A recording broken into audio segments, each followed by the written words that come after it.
بسم الله الرحمن الرحيم. السلام عليكم أعزائي الطلبة. In this lecture I will talk about the other causes of the upper airway obstruction in young children and infants. As I said in the last lecture, the causes of upper airway obstruction including the viral laryngotracheal bronchitis, which is the most common cause, which is called the croup, and the other causes including the epiglottitis, bacterial tracheitis, laryngitis, retropharyngeal abscess and peritonsillar abscess, diphtheria, infectious mononucleosis with the huge enlargement of the cervical lymph nodes, laryngeal foreign body, trauma to the throat, inhalation of smoke and hot air, and laryngeal angioedema and hypocalcemia. In the last lecture we talked about the viral laryngotracheal bronchitis, which is the most common cause, and in this lecture I will talk about the bacterial tracheitis or pseudomembranous croup. It is a rare but dangerous condition.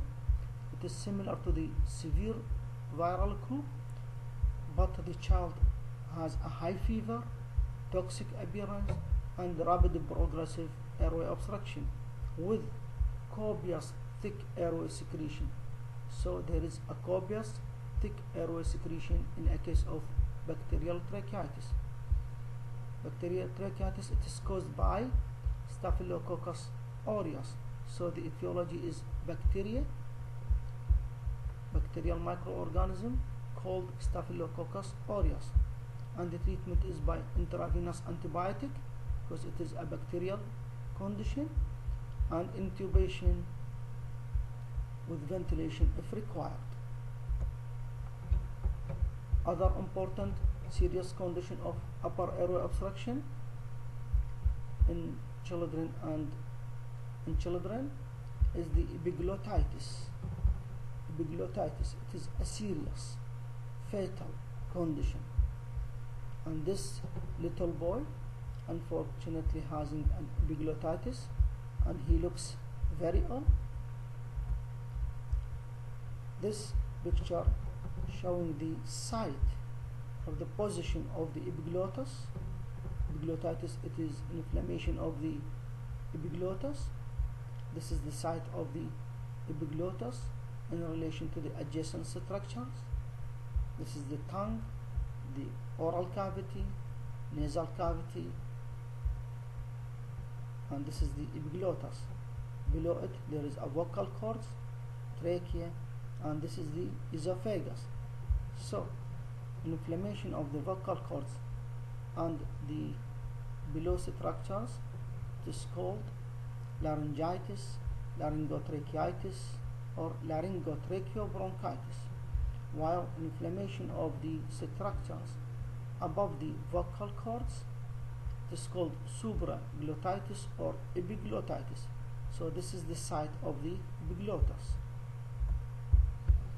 Epiglottitis is a life-threatening emergency condition due to the high risk of respiratory obstruction. It is caused by Haemophilus influenzae type B in non-vaccinated children, while after the introduction of the HIP vaccine, Haemophilus influenzae type B vaccine, the most common causes of the epiglottitis including the Streptococcus pyogenes, Streptococcus pneumoniae, Staphylococcus aureus, and non-typable Haemophilus influenzae. There is an intense swelling of the epiglottis and the surrounding tissues. It is associated with the septicemia. Epiglottitis is most common in children at the age of 1 to 6 years, mostly between the age of 2 to 3 or 3 to 4 years, but it can occur at all age groups. It is very important to distinguish clinically between the epiglottitis and the croup because of a different type of treatment. The diagnosis of epiglottitis require a direct visualization of a large cherry red swollen epiglottis by laryngoscope. laryngoscopy should be performed urgently in controlled environment such as an operating room or intensive care unit where all the equipment are available for urgent intervention. This is the epiglottitis by the laryngoscope. Swollen, cherry red epiglottitis, and this is a narrow airway because of the swollen epiglottis. It is a cherry red, large in size, and this is a comparison between the normal and the abnormal inflamed epiglottis. This is epiglottitis, inflamed, cherry red, large. This is the endotracheal tube, while this picture shows the normal epiglottis, and these are the vocal cords below the epiglottis. This is a lateral X-ray of the neck showing what is called a thumbprint appearance in a case of epiglottitis. Thumbprint appearance in a case of epiglottitis. But it should be done only after stabilization of the airway and the stabilization of the general condition, and it requires a hyperextension of the neck. This is what is called a thumbprint appearance in the lateral X-ray of the neck. Also, this is another picture, lateral X-ray of the neck with hyperextension of the neck. This is an enlarged epiglottis due to the epiglottitis. It should be done only after stabilization of the airway and stabilization of the general condition. How to differentiate croup from epiglottitis? This is croup and this is epiglottitis. Onset. The onset in the croup, it will develop over days, so there is a prodromal period, while in the epiglottitis it is a rapid progress, it is developed over hours. The preceding coryza-like symptoms is present in the case of croup, while it is not present in epiglottitis. The appearance of the child in croup, the child looks unwell, while in the epiglottitis, as we see in the picture, the child looks ill and toxic. Cough, it is characteristic in a case of a croup, it is a barking cough, while in the epiglottitis it is usually absent or slight. Stridor, also it is present in a case of a croup, it is a harsh rasping, while in epiglottitis it is soft whispering. The voice and the cry, in a case of a croup it is a hoarse, while in epiglottitis the voice will be muffled or the patient is reluctant to speak. Drowning of saliva is present in a case of epiglottitis and not in a case of croup. Ability to drink, the patient with epiglottitis unable to drink, while a patient with a croup can drink easily. Usually fever is usually low grade in a case of a croup, while it is a high grade in a case of epiglottitis. Treatment of epiglottitis. Epiglottitis is a medical emergency and requires immediate treatment with an artificial airway. This is an endotracheal tube. Establishing an airway by a nasotracheal tube or less often by tracheostomy is indicated in patients with epiglottitis regardless of the degree of respiratory distress, because as many as 6% of children with epiglottitis without an artificial airway will die, compared to less than 1% of those with an artificial airway. So the artificial airway will decrease the mortality rate from 6% to less than 1%. cultures of a blood epiglotic surface, and in selected cases cerebrospinal fluid should be collected after the airway stabilization. Rhythmic epinephrine and corticosteroid are ineffective. These are effective in a case of a croup, viral croup, while in a case of epiglottitis, rhythmic epinephrine and corticosteroids are ineffective. Ceftriaxone, cefepime or cefotoxime or meronym should be given parenterally for at least 10 days for the treatment of the epiglottitis, because it is a bacterial disease.